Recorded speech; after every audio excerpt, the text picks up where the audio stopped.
Teacher مس فضیلہ۔ آج میں آپ کو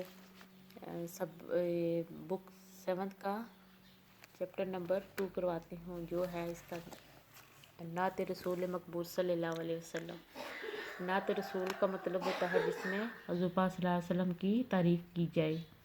آئیے ہم سبق کا آغاز کرتے ہیں۔ سب سے پہلے ان شعر کی ہم تشریح کریں گے۔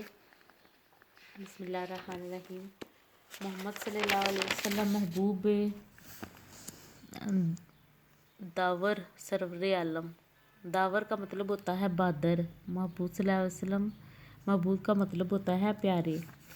شاعر نعت کے اس پہلے شعر میں حضور پاک صلی اللہ علیہ وسلم کی تعریف بیان کرتے ہوئے کہتا ہے کہ حضور صلی اللہ علیہ وسلم کی ذات کے محبوب اور سرور عالم ہیں۔ آپ کی وجہ سے حضرت آدم علیہ السلام کو مسجود ملائکہ کے رتبے سے سرفراز کیا گیا۔ اس کے بعد دوسرا شعر ہے کہ کیا ساجد کو شیدا جس نے مسجود حقیقی پر جکایا عبد کو درگاہ معبود حقیقی پر۔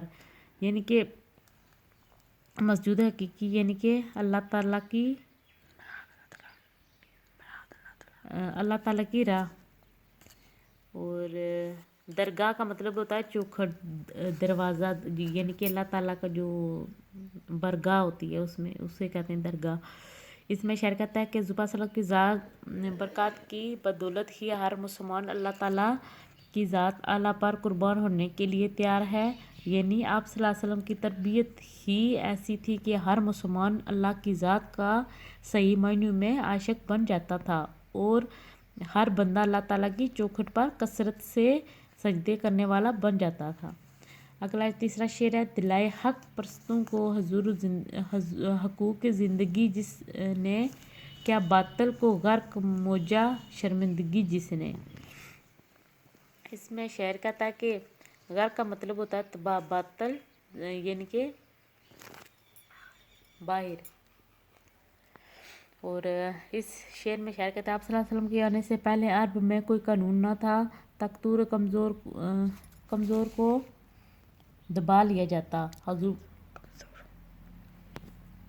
تکتور اور کمزوروں کو دبا لیتے تھے، حقوق کی پامانی تھی، مگر آپ نے حق پرستوں کو صرف حقوق ہی نہیں دیے بلکہ اپنی زندگی کے حقوق سے بھی روشناس کرایا، اور باطل، جھوٹ، دغا بازی اور فریب کاری کا خاتمہ کر دیا، لوگوں کو احترام دین سکھایا۔